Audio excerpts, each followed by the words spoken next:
The market just sent a very clear message. This isn't a hope and pray bounce. This is what real confidence looks like. 8 of 11 sectors, green.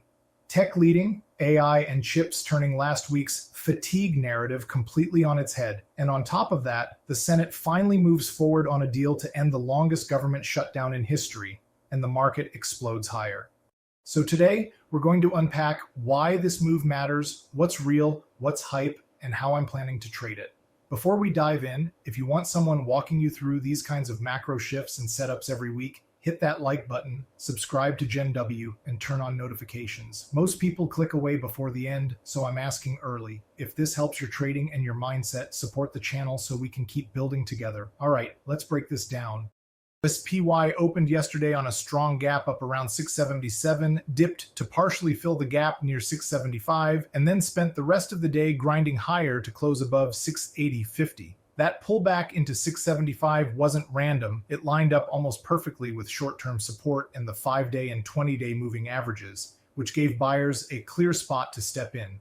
If you pull a Fibonacci retracement from the recent all-time high down to Friday's wick low, we're now back above the 61.8% retracement, the golden pocket that often acts as a launch pad when trends resume higher. As long as SPY holds that 680 zone, bulls are firmly in control, and a retest of all-time highs near 689.50 is absolutely on the table. There is still risk. If the shutdown deal somehow falls apart, the same gap that helped fuel this move can just as easily become a magnet lower. But right now, the tape and the news are aligned. Senate progress on the funding bill has already pushed global and US indices sharply higher. My plan on SPY, bullish. If we open above or quickly reclaim 680 and see a successful retest from above, I like SPY 681 calls XB11 TAR 14 for a move into 685 and potentially 689. Cautious, John bearish scalp. If we lose 680, retest it from below and reject, that's where SPY 679 puts XP11 TAR 14 makes sense for a move back towards 675, 674. Remember, I'm not front running tops or bottoms. I want price to confirm at those levels first.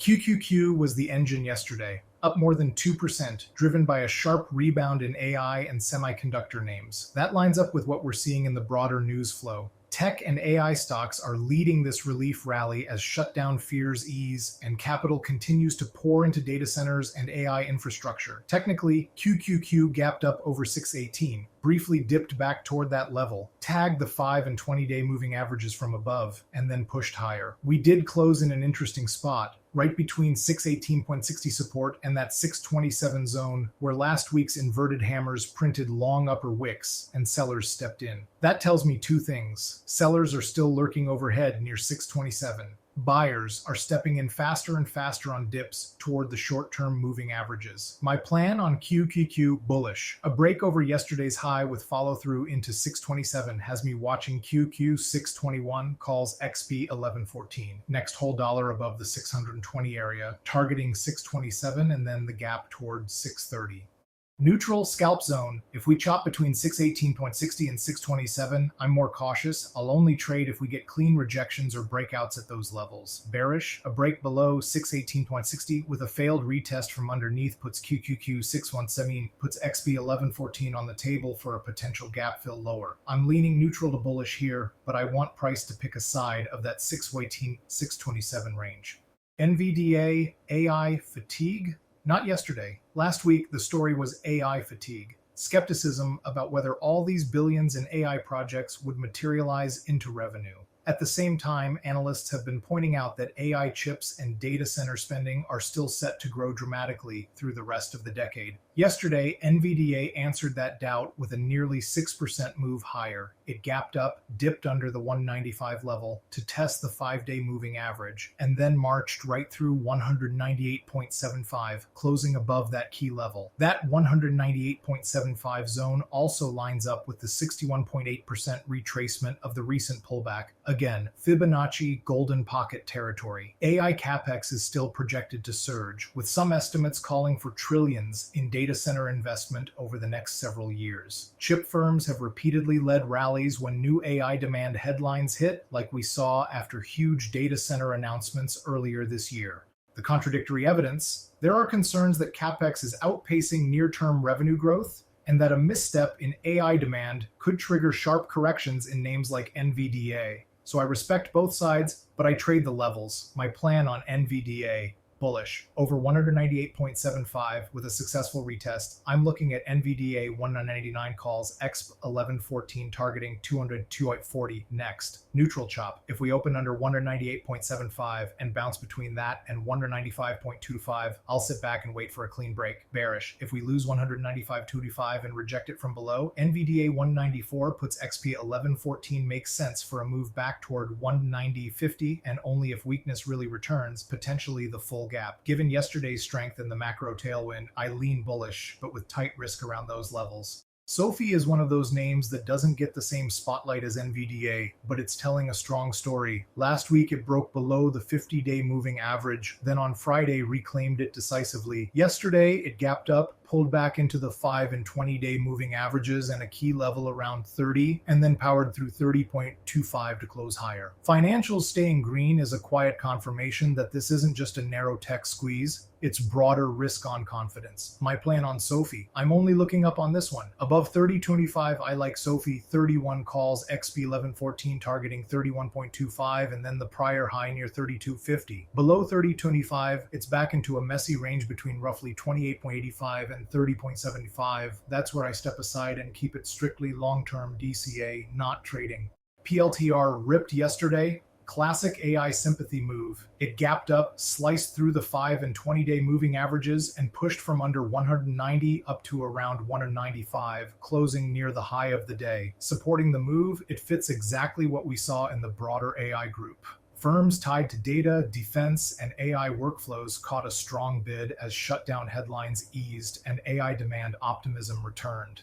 But we have to respect structure. PLTR is still dancing around the top of its prior balance range. My plan on PLTR: bullish, break and hold above 195.25, and I like PLTR 196 calls, XP 1114 targeting 198.85. Neutral, a pullback to 190 that holds and reclaims could also be a higher low entry, with the same 196 calls on the reclaim. Bearish odd range trap: if we drop to 187.25, the top of that old range, and fail to hold it, PLTR 186 puts XP 1114 come into play for a move back toward the middle of the range. I prefer the upside, but only if it stays out of that old October range.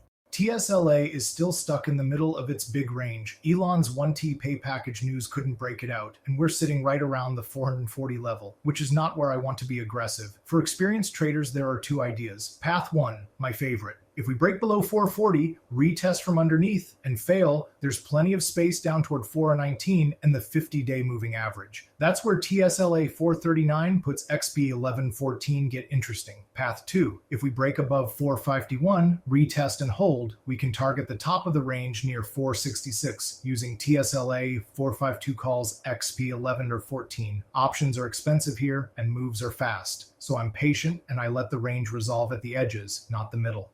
AMD gapped up yesterday, pushed over the key 243 level, but struggled to get acceptance above the 5 and 20-day moving averages. It ended the day right at 243 with something close to an inverted hammer, not exactly what you want to see for immediate continuation. We also have a minor headwind. Ivantech selling nearly 1 minimum shares can add some overhead pressure, especially in a name that already pulled back from highs. My plan on AMD is very binary. Bullish. If we can reclaim 243 early, hold it as support, and get back above the short-term moving averages, I like AMD 244 calls, XP 1114 for a push toward 252.75. Bearish. If 243 rejects and we break yesterday's low near 240.50, I'll look at AMD 240 puts, XP 1114 targeting the gap area around 235.85. It almost has to pick one side, and I'm fine waiting for it to declare. AAPL owes you an apology for yesterday. Range-bound, multiple long upper wicks, and every test of all-time highs keeps getting sold. That's textbook, don't force it. The chart tells me two things. To break out, we need a clean move over 273 with a hold. The healthier play might actually be a deeper pullback to 264 to fill the gap and reset sentiment, with 258 as a deeper but still reasonable higher low zone. My plan on AAPL: breakout over 273 with a retest. I'd look at AAPL 274 calls, XP 11 to 14 for a blue sky attempt.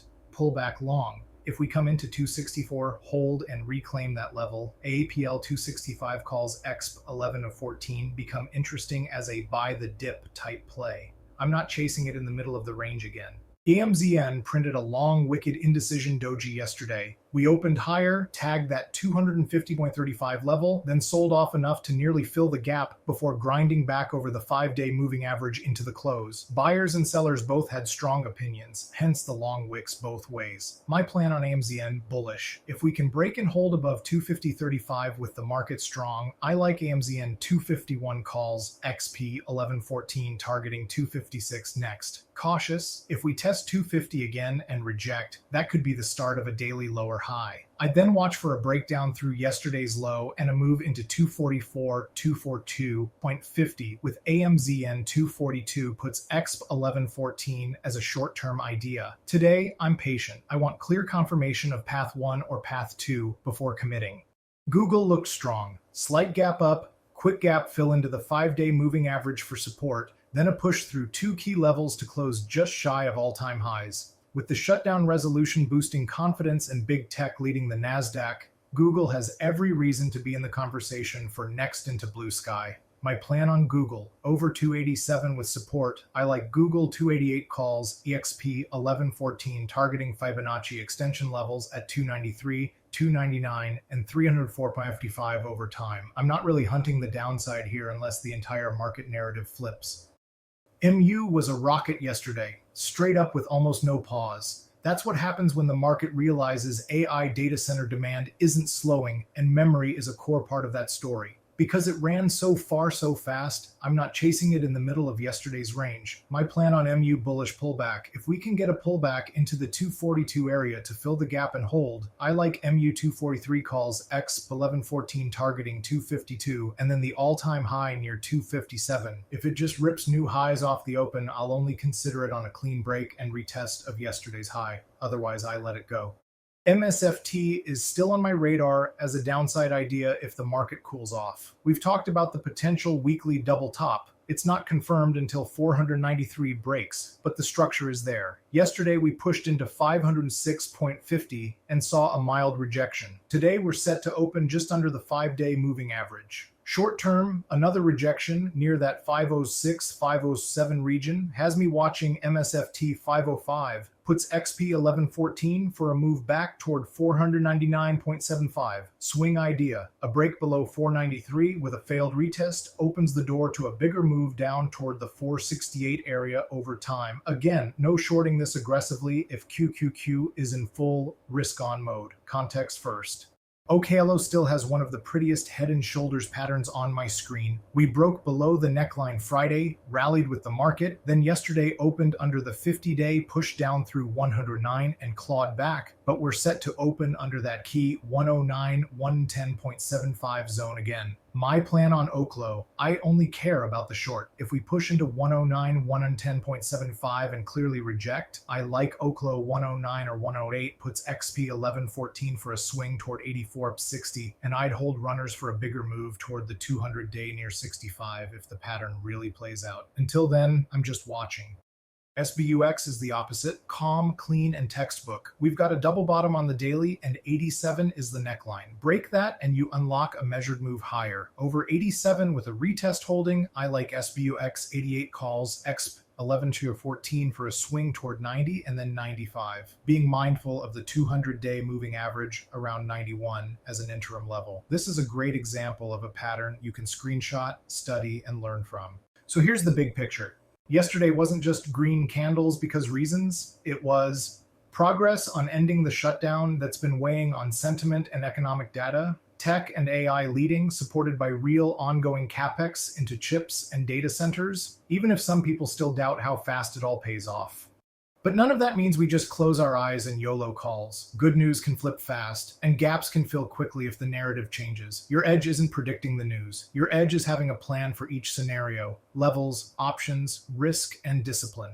If this breakdown helped you think more clearly about the market and your setups, hit that like button, subscribe to Gen W, and drop a comment with the ticker you're watching most this week. It helps the channel grow and lets me know what videos to build next for you. Stay disciplined, stay patient, and keep building generational wealth.